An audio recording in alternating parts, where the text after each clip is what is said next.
Ito na mga labuyo natin mga kalaro. Ako rin ngayong season. Ito medyo mabait na. Ay, isang linggo na siya.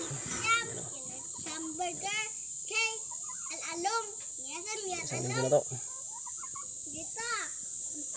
Yung iba.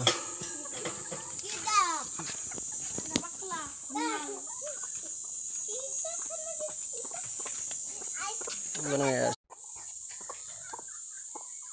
Ito na yung pangalawa. Parang may anak na kumakakakaw. Mabait na rin to. Pero hindi ko alam kung anong nangyari. Pag ganyan.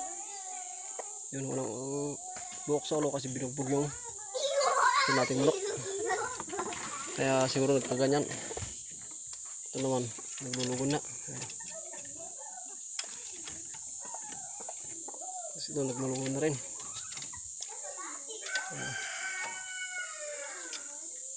Ito naman hindi pa.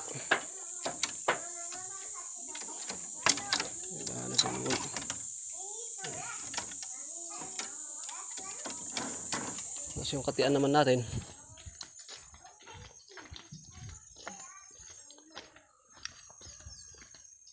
Sisiyo natin pang next season. Yan ang katian natin na labuyo. Tapos yung isa. Yan. Mistiso yan mga kalaro. Maka hunter hindi yan labuyo. Mistiso.